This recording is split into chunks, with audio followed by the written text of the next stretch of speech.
இருக்கின்றோம். ரமலான்ல அந்த பகல்ல கொஞ்ச நேரம் தண்ணி குடிக்காம இருந்தா நாம அல்லாஹ்ட்ட இறையச்சவாதி நினைக்கும். அது இறையச்சத்தின் அடையாளம் தான். அது ஒரு டெஸ்ட். அந்த டெஸ்ட்ல நம்மள பயிற்சி வைக்கிறான். ரமலான்ல ட்ரைனிங் கொடுக்கறான். நான் சொன்னா கேப்பியா? கட்டுப்படுவியா? நான் உனக்கு எதை ஹலால் என்கிறேனோ அதுதான் ஹலால். நான் உனக்கு எதை ஹராம் என்கிறேனோ அவற்றின் பக்கம் நீ திரும்பி கூட பார்க்க கூடாது. அவை உனக்கு ஹராம். நான் சொன்னால் அந்த ஹராமை விட்டு விடுவாயா? ரமலானில் அதற்கான பயிற்சி நமக்கு வழங்கப்படுகிறது. ரமலான் பயிற்சியில் சரியாக செயல்படக்கூடிய முஸ்லிம்கள் பெருநாள் தொழுகையிலிருந்து நம்முடைய மரணம் வரை அந்த களத்தில் தோற்று விடுகிறோம். ஒரு ராணுவ வீரருக்கு பயிற்சி வழங்கப்படுகிறது. எதிரியோடு சண்டையிடக்கூடிய சந்தர்ப்பம் வந்தால் எந்தெந்த ஆயுதங்களை எப்படி பயன்படுத்த வேண்டும் என்கிற ஒரு பயிற்சி. அந்த ராணுவ வீரன் பயிற்சியின் போது எல்லா விதமான செயல்பாடுகளையும் திறம்பட வெளிப்படுத்திவிட்டு யுத்தத்தில் தோற்றுவிட்டால், களத்தில் தோல்வியை தழுவினால், களத்தில் நடுங்கிக் கொண்டிருந்தால் அவன் சிறந்த ராணுவ வீரனா? அதுபோல் தான் ரமலானில் பயிற்சியை பெற்ற முஸ்லிம்கள் நாம் களத்தில் ஷைத்தானுக்கு முன்பாக தோற்று விடுகிறோம். அவன் நம்மை களத்தில் தோற்பதற்கு பெரிய முயற்சிகளை மேற்கொள்வதில்லை. திடலை விட்டு வெளியே செல்கின்ற பொழுதே நம்மை கட்டி அணைத்துக் கொள்கிறான். இந்த ஒரு மாத பயிற்சி இவ்வளவுதானா? இந்த அளவில் நம்மோடு முடிந்து விடக்கூடிய ஒரு அம்சமா? இல்லை சகோதரர்களே. இந்த உலகத்தில் நாம் நோற்ற நோன்புகள் மறுமையில் நமக்கு பலனளிக்க வேண்டும் என்றால் நம்முடைய வாழ்க்கை முழுக்க ரமலானில் நாம் கண்ட பேணுதலை வாழ்க்கை முழுக்க கடைபிடிக்கணும். பெருநாள் என்பது சடங்குகளின் முடிவா அல்லது ஒரு முஸ்லிமை பொறுத்தவரை, ஒரு இறையச்சவாதியை பொறுத்தவரை புதிய வாழ்க்கைக்குண்டான பயணமா என்பதை நாம் சிந்திக்க கடமைப்பட்டிருக்கிறோம். முஸ்லிம்களில் பலரினுடைய மனநிலை பெருநாள் திடலுக்கு வந்து அமர்ந்து விட்டால், பெருநாள் தொழுகையை நிறைவேற்றி முடித்து விட்டால் தலையில் இருக்கக்கூடிய ஏதோ ஒரு பாரத்தை இறக்கி வைத்ததை போல் உணரக்கூடிய ஒரு நிலை இருக்கிறது. பெருநாள் முடிந்து விட்டது, இத்தோடு எல்லாமும் முடிந்து விட்டது என்கிற மனநிலைக்கு வந்து விடுகிறார்கள். பெருநாள் தொழுகையை நிறைவேற்றி விட்டு திடலை விட்டு வெளியே சென்று விட்டால் இனி நமக்கு எந்த விதமான கட்டுப்பாடுகளும் இல்லை, இனி நம்மின் மீது எந்த விதமான கண்காணிப்புகளும் இல்லை என்பன போன்ற அறியாமை சிந்தனைகளில் பல முஸ்லிம்கள் இருப்பதை பார்க்கிறோம். ஆனால் உண்மையில் நோன்பின் மூலம் பயிற்சி பெற்ற ஒரு முஸ்லிமை பொறுத்தவரை அவனுடைய வாழ்க்கையின் பயணம் பெருநாள் தொழுகையை நிறைவேற்றிய திடலோடு முடிந்து விடுவதில்லை. அதற்கு பிறகு ஒரு புதிய பயணத்திற்கு அவன் தயாராகிறான். இந்த ஒரு மாத காலமும் அல்லாஹ் ரப்பல் ஆலமீன் நம்மை எப்படி கண்காணித்துக் கொண்டிருந்தானோ, நம்முடைய செயல்பாடுகளை எப்படி கண்காணித்துக் கொண்டிருந்தானோ, நம்முடைய வணக்க வழிபாடுகளை இறைவன் எவ்வாறு கண்காணித்துக் கொண்டிருந்தானோ அதுபோல என்னுடைய மரணம் வரை அல்லாஹ்வின் கண்காணிப்பு என் மீது தொடர்கிறது. இந்த ரமலானில் இறைவனுடைய கண்காணிப்பை உள்ளத்தில் உணர்ந்து எனது செயல்பாடுகளை நான் எப்படி அழகுபடுத்திக் கொண்டோனே இறைவா, அதுபோல் என்னுடைய வாழ்க்கை முழுக்க என்னுடைய செயல்பாடுகளை நான் அழகுபடுத்திக் கொள்ள வேண்டும் என்கிற சிந்தனை பெறுபவனாக ஒரு முஸ்லிம் இருக்க வேண்டும். நோன்பின் பிரதானமான நோக்கம் என்ன? நாம் அனைவரும் நன்கு அறிவோம். அல்லாஹ்வின் அச்சத்தை உளமாற உள ரீதியாக உணர்வது. இறையச்சத்தை உணர்வது என்றால் என்ன? இறையச்சம் என்பது ரமலானில் மட்டும் தொடர்புடைய ஒரு அம்சமா? இறையச்சம் என்பது பள்ளிவாசலோடு முடிந்துவிடக்கூடிய ஒரு அம்சமா? இறையச்சம் என்பது இரவு தொழுகையோடு முடிந்துவிடக்கூடிய அம்சமா? நன்றாக புரிந்து கொள்ள வேண்டும். இறையச்சம் என்பது நோன்பில் மட்டும் இல்லை. தக்குவா என்பது இரவு தொழுகையில் மட்டும் இல்லை. தக்குவா என்பது பள்ளிவாசலோடு முடிந்து விடக்கூடிய அம்சம் அல்ல. அந்த இறையச்சம் நம்முடைய வாழ்வின் ஒவ்வொரு நொடியிலும் அடங்கியிருக்கிறது. நம்முடைய குடும்பத்தில் இருக்க வேண்டிய அம்சம், நாம் வேலை பார்க்க வேண்டிய இடத்தில், நாம் எங்கே பணிபுரிந்து கொண்டிருக்கிறோமோ அங்கும் இறையச்சம் நம்மிடம் இருக்க வேண்டும். நம்முடைய நண்பர்களுக்கு மத்தியில் அந்த இறையச்சத்தை நாம் கடைபிடிக்க வேண்டும். சொந்த பந்தங்களுக்கு மத்தியிலே, வியாபாரத்திலே என்று எல்லா விதமான தருணங்களிலும் ஒரு முஸ்லிம் அல்லாஹ்வுடைய அச்சத்தை உள்ளத்தில் ஏந்தி அதன் வழி இறைவனினுடைய கட்டளைக்கு கட்டுப்பட்டு தம்முடைய செயல்பாடுகளை வெளிப்படுத்துவதுதான் உண்மையான இறையச்சம். இறையச்சம் என்பது ரமலானோடு முடிந்துவிடக்கூடியதல்ல. நம்முடைய இறுதி மூச்சு எப்போது நிற்கிறதோ அப்போது வரை இந்த இறையச்சம் நம்மிடையே தொடர வேண்டும். அப்படி இந்த இறையச்சம் இல்லை என்றால், இறையச்சத்தை உள்வாங்கிக் கொண்டு நம்முடைய வாழ்வை நாம் சரிப்படுத்திக் கொள்ளவில்லை என்றால், ரமலானில் நாம் நம்முடைய செயல்பாடுகளை வைத்து மாத்திரம் அல்லாஹ் நம்மை முடிவு செய்வதில்லை. அதை நாம் அனைவரும் புரிந்து கொள்ள வேண்டும். அல்லாஹ்விடத்தில் நமக்கான மார்க் என்பது ரமலானில் நாம் எப்படி செயல்படுகிறோம் அதை பொறுத்தா? இந்த அடியார் ரமலான் மாதம் முழுக்க பட்டினி கிடந்தார். ரமலான் முழுக்க பள்ளிவாசலே கதி என்று கிடந்தார். ரமலான் முழுக்க கால்கள் வீங்கும் அளவுக்கு இரவு தொழுகையை நிறைவேற்றினார். கண்கள் எல்லாம் சிவக்கும் அளவிற்கு இரவு தூக்கத்தை விட்டொழித்து விட்டார். ரமலானில் நாம் சிறப்பாக செயல்படுத்தியதை பார்த்து அல்லாஹ் ஏமாந்து போவானா? நமக்கான மார்க் என்பது ரமலானில் மட்டுமா? இல்லை, நம்முடைய ஒட்டுமொத்த வாழ்க்கையின் பிரதிபலிப்பை பார்த்து அல்லாஹ் ரப்புல் ஆலமீன் நமக்கு மார்க் போடுகிறான். நோன்பாளிகளுக்கு எச்சரிக்கை ஊட்டக்கூடிய 2 செய்திகள் நபிகள் நாயகம் ஸல்லல்லாஹு அலைஹி வஸல்லம் அவர்கள் நாளை மறுமை நாளிலே நிகழும் என்று நமக்கு சொன்ன 2 நபிமொழிகள் இங்கே அமர்ந்திருக்கக்கூடிய ஒவ்வொரு நோன்பாளிகளுக்கும் மிகப்பெரிய கலக்கத்தையும் உள்ளபடியே மிகப்பெரிய அச்சத்தையும் ஏற்படுத்தக்கூடிய செய்தி. என்னவது? நபிகள் நாயகம் ஸல்லல்லாஹு அலைஹி வஸல்லம் அவர்கள் சொன்னார்கள், லா அலமன்னா அக்வாம மின் உம்மத்தி, என்னுடைய சமூகத்தில் ஒரு கூட்டத்தை நான் நன்கு அறிவேன். யஅதூன யௌமல் கியாமத்தி பி ஹஸனாத்தின், நாளை மறுமை நாளிலே மிக பெரும் நன்மைகளை கொண்டு வருவார். எப்படிப்பட்ட நன்மைகள்? கம்சாலி ஜிபாலி திஹாமா, திஹாமா என்கிற மலை தொடர்ச்சி எவ்வளவு நீண்டதோ, அந்த மலை எவ்வளவு பிரம்மாண்டமானதோ, அதற்கு சற்றும் குறைவில்லாமல் அவ்வளவு மலை போல் குவித்துக் கொண்டு நன்மைகளை கொண்டு வருவார். அல்லாஹ்விடத்தில் நாளை மறுமை நாளில் சில அடியார்கள் வருவார்களாம். அவர்கள் வேறு யாரோ ஒரு சமூகத்தை சார்ந்தவர்கள் அல்ல, நபிகள் நாயகத்தின் உம்மத், நபிகள் நாயகம் ஸல்லல்லாஹு அலைஹி வஸல்லம் அவர்களின் சமுதாயம். மலை போல் நன்மை என்றால் மலை போல் தொழுகையை கொண்டு வருவார், நோன்புகளை கொண்டு வருவார், ஜக்காத்துகளை, தான தர்மங்களை, ரிக்ருகளை, தஸ்பீகளை, அவர் ஓதிய எண்ணற்ற குர்ஆன் ஓதுதல்களை, அனைத்து நன்மைகளும் வரும். மலை போல் நன்மை. நபிகள் நாயகம் ஸல்லல்லாஹு அலைஹி வஸல்லம் அவர்கள் அதற்கு பிறகுதான் அந்த எச்சரிக்கையை நமக்கு வழங்குகிறார்கள். அல்லாஹ்விடத்தில் அத்தகைய நன்மைகளை கொண்டு வருவார். ஆனால் ஃபயஜஅலுஹு அல்லாஹு ஹபாஅம் மன்சூரா, அல்லாஹ் அவற்றை காற்றில் பறக்கக்கூடிய புழுதியாக ஊதி தள்ளி விடுவான், ஒன்றும் இல்லாமல் ஆக்கிடுவான். மலை போல் தொழுகை அல்லாஹ் பூ என்று ஊதி தள்ளி விடுவான்.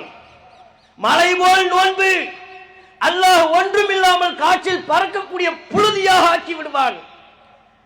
நபிகள் நாயகம் ஸல்லல்லாஹு அலைஹி வஸல்லம் அவர்கள் இந்த எச்சரிக்கையை வழங்குகின்ற பொழுது இந்த செய்தியை கேட்கின்ற சஹாபாக்கள் உள்ளம் பதைபதைக்கிறார்கள்.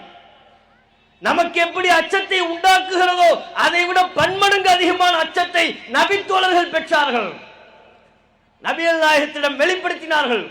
அப்படியா? காபு வ ஹஸிரு, அல்லாஹ்வின் தூதரே, அப்படி என்றால் அவர்கள் நஷ்டமடைந்து விட்டார்கள். அதைவிட பெரும் நஷ்டம் வேறு ஒன்றும் இல்லை. ஏன்? அவ்வளவு நோன்பை அல்லாஹ் ஊதி தள்ளிவிட்டான் என்றால், அவ்வளவு தொழுகைகளை அல்லாஹ் ஏற்றுக்கொள்ளாமல் புழுதியாக பறக்க செய்து விட்டான் என்றால் அது நஷ்டம் இல்லையா? இந்த உலகத்திலே நாம் சந்திக்கின்ற எத்தனையோ நஷ்டங்களை விட, பொருளாதார இழப்புகளை விட, நாளை மறுமை நாளில் நமக்கு பலனளிக்கக்கூடிய இந்த வணக்க வழிபாடுகளை இழப்பது பெரும் நஷ்டம், ஈடுகட்டவே முடியாத நஷ்டம். அதை நபித்தோழர்கள் நன்கு உணர்ந்திருந்தார்கள். ஆகவேதான் சொன்னார்கள், அப்படி என்றால் அவர்கள் நஷ்டவாளிகள். சிஃப்ஹும் லனா யா ரசூலல்லாஹ், அல்லாஹ்வின் தூதரே, அவர்கள் யார்? அந்த நஷ்டவாளிகள் யார் என்பதை எங்களுக்கு சொல்லுங்கள். ஏன்? அல்லா நகூன மின்ஹும், அந்த நஷ்டவாளிகளாக நாங்கள் ஆகிவிடக் கூடாது, அந்த பட்டியலில் எங்கள் பெயர் இடம்பெற்று விடக்கூடாது, அந்த வரிசையில் நாங்கள் சேர்ந்து விடக்கூடாது. அவர்கள் யார் அல்லாஹ்வின் தூதரே? அந்த கை செய்தவான்கள் யார்? அந்த இழப்புக்குரியவர்கள் யார்? எங்களுக்கு தெளிவுபடுத்துங்கள் என்று நபிகள் நாயகம் ஸல்லல்லாஹு அலைஹி வஸல்லம் அவர்களிடம் நபித்தோழர்கள் கேட்டார்கள். நபித்தோழர்கள் சொன்னார்கள், அவர்கள் வேறு யாரும் அல்ல, உங்கள் தோழர்கள், உங்களில் இருந்தே வருபவர்கள். நபிகள் நாயகம் மீண்டும் தன்னுடைய உம்மத்து தான் என்பதை நிலைநாட்டுகிறார்கள். வேறு சமூகத்தை சார்ந்தவர்கள் அல்ல, உங்கள் சமூகத்தை, என்னது உம்மத்தை சார்ந்தவர்கள், உங்கள் சகோதரர்கள்.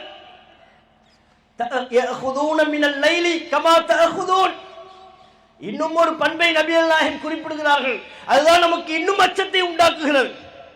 நீங்கள் எப்படி இரவு நேரங்களில் வழிபாடு செய்தீர்களோ அதுபோல் அவர்களும் இரவு நேரங்களில் வழிபாடு செய்திருப்பார்கள். இரவு நேரங்களில் வழிபாடு செய்தவர்கள், தொழுகை, நோன்பு, ஜக்காத், அத்தோடு இரவு நேரத்தில் வழிபாடு செய்தவர்கள். நாம் எல்லாம் ரமலானிலே இரவு நேரத்தில் தானே வழிபாடு செய்தோம். அதனை அப்படியே சுட்டி காட்டுவதை போல் இருக்கிறது. நபிகள் நாயகம் காரணத்தை சொன்னார்கள். எல்லாமும் அவர்களிடம் இருந்தது. தொழுகை இருந்தது, நோன்பு இருந்தது, இரவு நேரத்தில் நின்று வணங்கினார்கள். எனினும் இதா ஹலவ் பி மஹாரிமில்லாஹி இன்தஹகுஹா, அல்லாஹ் ஹராமாக்கிய விஷயத்தை அவர்கள் தனித்து விடப்படும் பொழுது அந்த ஹராமை செய்து விடுவார்கள். அல்லாஹ்வுடைய எல்லையை உடைத்து விடுவார்கள். அல்லாஹ் அவர்களுக்கு ஹராமாக்கிய ஒரு காரியத்தை செய்யக்கூடிய ஒரு சூழ்நிலை உண்டாக்கப்பட்டால், அப்படியான ஒரு சந்தர்ப்பத்தை இறைவன் ஏற்படுத்தினால், யாரும் தன்னை கண்காணிக்கவில்லை என்பதை உணர்ந்து தனிமையில் அந்த ஹராமை செய்து விடுவார்கள். இத்தகையவர்களின் நன்மைகளை அல்லாஹ் ஒரு பொருட்டாகவும் மதிப்பதில்லை, ஊதி தள்ளி விடுகிறான் என்று நபிகள் நாயகம் ஸல்லல்லாஹு அலைஹி வஸல்லம் அவர்கள் சொன்னார்கள். அன்புக்குரிய சகோதரர்களே, இறையச்சம் என்பது என்ன? நோன்பு, ரமலான் மாத நோன்பில் மாத்திரம் பேணுதலாக இருப்பதல்ல, நம்முடைய முழு வாழ்விலும் பேணுதலாக இருப்பது. ரமலானில் மாத்திரம் ஹலால் ஹராமை பேணுவதல்ல, நம்முடைய ஒட்டுமொத்த வாழ்க்கையிலும் ஹலால் ஹராமை பேணுவது.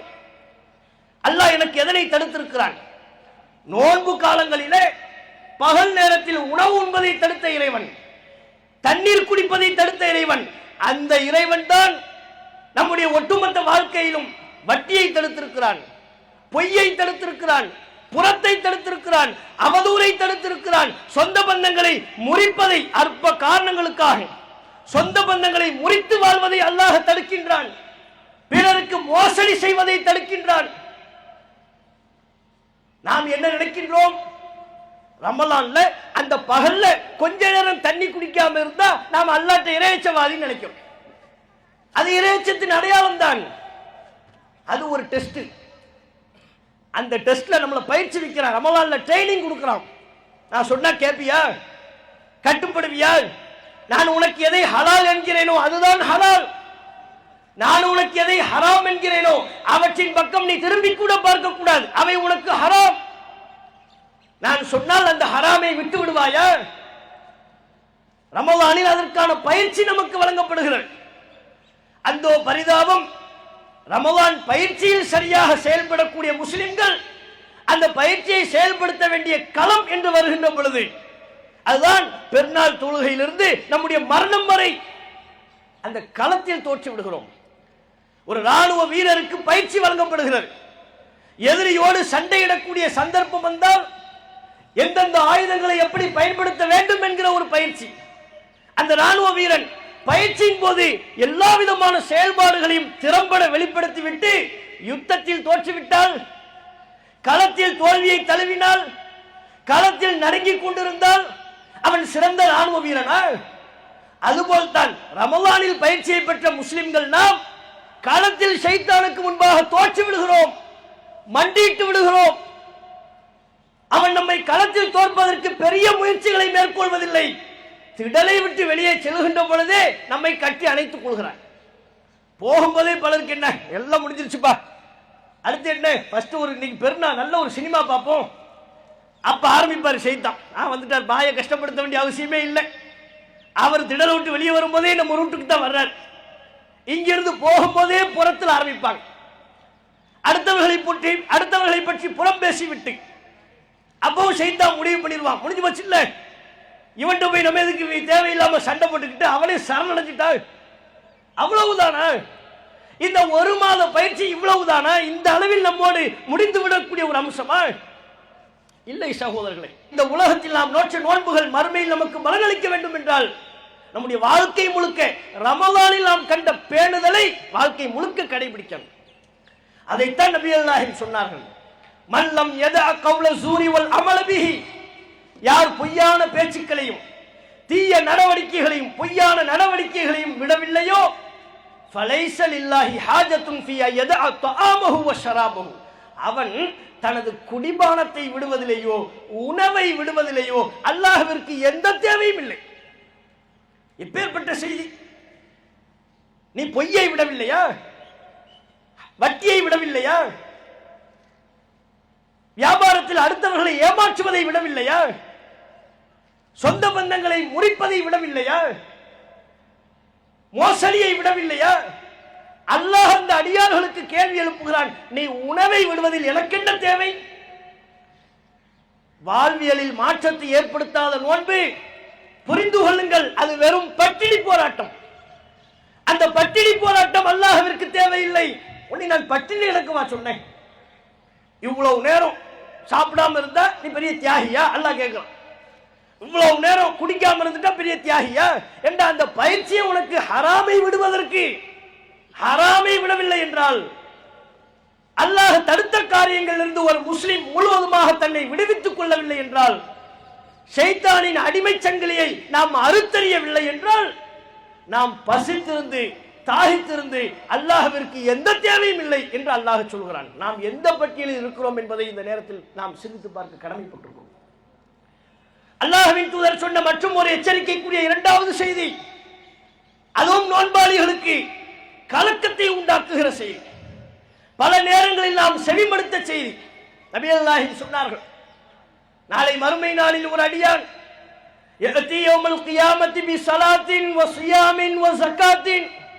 தொழுகையோடு வருவார், நோன்போடு வருவார், ஜக்காத்து கொடுத்த நிலையில் வருவார். ஆனால் அவரை பற்றி அல்லாஹ்விடத்தில் புகார் சொல்லப்படும். அது சத்தமஹாதா வஅக்கல மாலஹாதா வஸஃபக தமஹாதா. இறைவா, இந்த அடியான் என்னை திட்டினான், எனது பொருளாதாரத்தை அபகரித்துக் கொண்டான், இன்னாரின் ரத்தத்தை ஓட்டினான், இவர் விஷயத்தில் அவதூறு கூறினான். புகார் வரும். யார் அவரு? நோன்பாளி, நோம்போடு வர்றார். தொழுகையாளி, தொழுகையோடு வருகிறார். ஜக்காத்து தான தர்மங்கள், தம்முடைய பொருளாதாரத்தை நன்மையான காரியங்களில் வாரி வழங்கியவர், அவற்றோடு வருகிறார். அவரை பற்றித்தான் புகார்.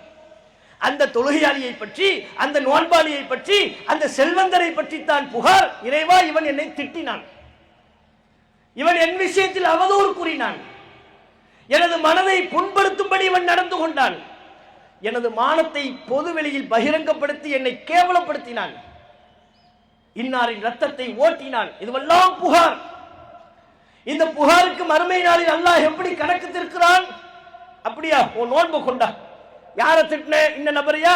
உன்னுடைய நோன்பு முழுவதும் அவருக்கு, உன்னுடைய தர்மம் முழுவதும் அவருக்கு, உன்னுடைய தொழுகை முழுவதும் நீ யாரை திட்டினாயோ, யாரை பற்றி அவதூறு கூறினாயோ அவருக்கு, யாரை ஏமாற்றினாயோ, யாருடைய பொருளாதாரத்தை தவறான முறையில் சம்பாதித்துக் கொண்டாயோ அவருக்கு. கடைசியில் அவருடைய நிலை என்ன? நபிகள் நாயகம் சொன்னார்கள், அவரிடத்தில் எந்த நன்மையும் இல்லாமல் போய் தீமைகள், அடுத்தவர் செய்த தீமைகள் சுமத்தப்பட்டு சும்மா துரிஹ பின்னார், அவர் நரகில் தூக்கி வீசப்படுவார் என்று நபிகள் நாயகம் சொன்னார்கள். அன்புக்குரியவர்களே, நாம் நோக்கிற நோன்பு யாருக்கானது? நமக்கானதா?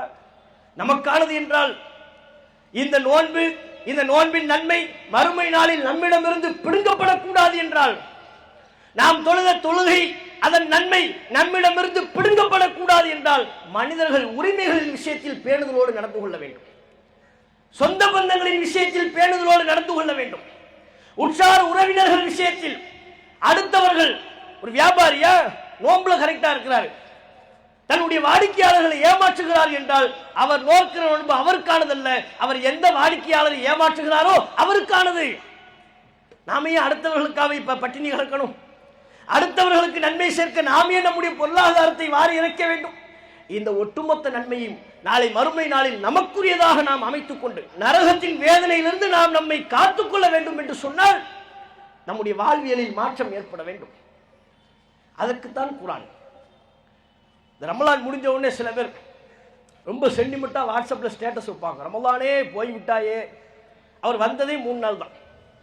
முதல் ரமலானுக்கு வந்திருப்பாரு, அடுத்து இடையில பாவப்பட்டு போய் கூட்டம் வர்றதை பார்த்து ஒரு 27க்கு வருவார், அடுத்து பெருநாளுக்கு வருவார். இந்த 3 நாள் வந்ததுக்கு ஸ்டேட்டஸ் என்ன? ரமலானே போய் வா, இனி உன்னை நான் எப்போது சந்திப்பேன். இருந்த நேரத்திலே ஒழுங்கா சந்திக்கலையப்பா, நீ இருந்த நேரத்திலே குர்ஆன் இல்லை, அறிவுரை இல்லை, தொழுகை இல்லை, வணக்க வழிபாடு இல்லை. இவருக்கு கவலை என்னவா? ரமலான் போய்விட்டதே. சரி, ரமலான் போயிருச்சு, இது ஒரு சென்டிமெண்ட். மக்களுக்கு என்ன, ரமலான் போயிருச்சே, ரமலான்ல சரியா இருந்தவர்களுக்கு கூட அந்த கவலை வரும். நீங்க யோசிச்சு பாருங்க, ரமலான் தானே சென்றது, ரமலான் செல்கிறது என்பதில் நமக்கு என்ன கவலை? ஷைத்தானிடமிருந்து நம்மை கட்டுப்படுத்தி நம்முடைய கரம் பற்றி சரியான வழியில் அழைத்து சென்ற ரமலான் நம்மை விட்டும் பிரிந்து விட்டது, அதான கவலை.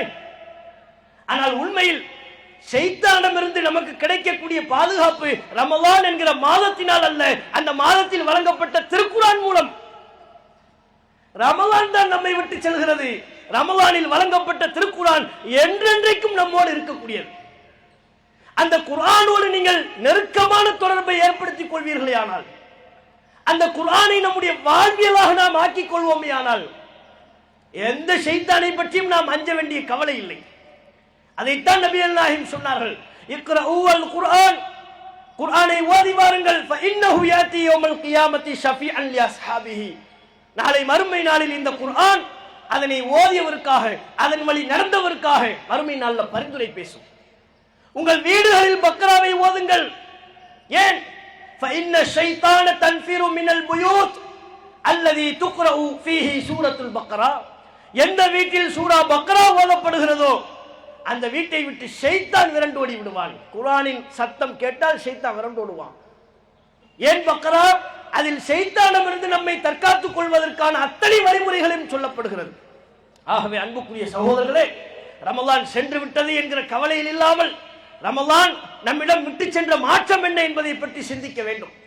என்றென்றைக்கும் அல்லாஹ் நமக்கு வழங்கி இருக்கிற திருக்குர்ஆன் நம்மோடு இருக்கிறது. அந்த குர்ஆன் வழி நடந்து நம்முடைய வாழ்வை நாம் செதுக்கிக் கொள்ள வேண்டும். அதுதான் இந்த ரமலானில் நாம் பெறுகிற தலையாய முதன்மையான சிந்தனை. இன்றைக்குள்ள காலகட்டத்திலே நம்மை சுற்றிலும் ஏராளமான வெறுப்பு பேச்சுக்கள். முஸ்லிம்கள் என்றால் இப்படித்தான், முஸ்லிம்கள் என்றால் பயங்கரவாதிகள், முஸ்லிம்கள் என்றால் மோசமானவர்கள் என்பதான தவறான சித்தரிப்புகள் தொடர்ச்சியாக சங்க பரிவார அமைப்புகளால் செய்யப்படுகிறது. அதற்கென்று சினிமா படங்களை தயாரித்து இயக்கிக் கொண்டே இருக்கிறார்கள், வெளியிட்டுக் கொண்டே இருக்கிறார்கள். இப்படியான காலகட்டத்தில் குர்ஆனை படித்து அதில் சொல்லப்பட்டதின் அடிப்படையில் நாம் நம்முடைய வாழ்க்கையை அமைத்துக் கொள்வோமேயானால் நம்மை பற்றி உருவாக்கப்படுகிற போலி பிம்பங்கள் அனைத்தும் சுக்குநூறாக தகர்த்து எறியப்படும். முஸ்லிம் அல்லாதவர்கள் பார்ப்பார்கள், ஆஹா, சினிமாவில் காட்டப்பட்ட முஸ்லிம் வேறு, என்னுடைய பக்கத்து வீட்டில் இருக்கிற முஸ்லிம் வேறு. சினிமாவில் காட்டப்படுகிற முஸ்லிம் பயங்கரவாதியாக இருக்கிறான், ஆனால் நான் எந்த முஸ்லிம்களோடு பழகுகிறேனோ அவர் என்னை அரவணைப்பவராக, என்னுடைய நலனில் அக்கறை கொள்பவராக, எனக்கு ஒரு விபத்து என்றால் ரத்தம் தருபவராக, நான் பசி என்று போய் நின்றால் எனக்கு உணவு தருபவராக முஸ்லிம்கள் இருக்கிறார்கள் என்கிற நிலையை நம்முடைய செயல்பாடுகளின் மூலம் தொடர்ச்சியாக உருவாக்கணும். அப்படிப்பட்ட நல்வாய்ப்பினை அல்லாஹ் ரப்புல் ஆலமீனிடம் நாம் தொடர்ச்சியாக வலியுறுத்தி கேட்டு, இந்த பெருநாளிலே துவா என்பது மிக மிக சிறந்த ஒரு முக்கியமான ஒரு அம்சம். நமக்காக அல்லாஹ்விடத்தில் பிரார்த்தனை செய்வதோடு உலகளாவிய அளவில் முஸ்லிம்கள் எங்கெல்லாம் பாதிக்கப்படுகிறார்களோ, அச்சுறுத்தப்படுகிறார்களோ, அவர்களிடம் மார்க்கம் இருக்கிறதா இல்லையா அதை கூட அவர்கள் பார்ப்பதில்லை. முஸ்லிம் என்றாலே அவர்கள் அழிக்கப்பட வேண்டும் என்கிற திட்டத்தோடு வல்லாதிக்க நாடுகள் செயல்பட்டுக் கொண்டிருக்கிறது. ரமலான் மாதம் என்று கூட அவர்கள் பார்ப்பதில்லை. குண்டுகளை போட்டு முஸ்லிம்களை அழித்தொழிப்பதை அன்று தொட்டு இன்று வரை வழக்கமாகவே வைத்துக் கொண்டிருக்கிறார்கள். இப்படிப்பட்ட அநியாயக்கார ஆட்சியாளர்களுக்கு எதிராக அல்லாஹ்விடத்தில் நாம் பிரார்த்தனை செய்ய வேண்டும். இறைவா, முஸ்லிம்களை கருவறுக்க வேண்டும் என்று இந்த உலகத்தின் எந்த மூலையில் எந்த ஆட்சியாளர்கள் இருந்தாலும் ஒன்று அவர்களுக்கு நேர் வழியை காட்டு, இல்லை என்றால் இறைவா உன் தண்டனை அவர்கள் மீது இறக்கு. இதுதான் இந்த நேரத்தில் நாம் அல்லாஹ்விடத்தில் வலியுறுத்தி கேட்கக்கூடிய பிரார்த்தனையாக இருக்க வேண்டும். ஒட்டுமொத்த முஸ்லிம்களின் நலவுக்காகவும் நம்முடைய நலவுக்காகவும் அல்லாஹ்விடத்தில் நம்முடைய பிரார்த்தனையை அதிகப்படுத்திக் கொள்வோமா என்று கேட்டு, பெருநாள் தினத்தில் அதிகமான அளவு தான தர்மங்கள் செய்வதை ரசூல் ஸல்லல்லாஹு அலைஹி வஸல்லம் அவர்கள் வலியுறுத்தி இருக்கிறார்கள். அதையும் கவனத்தில் கொண்டு நம்முடைய செயல்பாடுகளை சீர்படுத்திக் கொள்வோமாக. வாஹிர் தஅவானா அல்ஹம்துலில்லாஹி ரப்பில் ஆலமீன். அஸ்ஸலாமு அலைக்கும் வரஹ்மத்துல்லாஹி வபரகாத்துஹு. அல்லாஹு அக்பர், அல்லாஹு அக்பர்.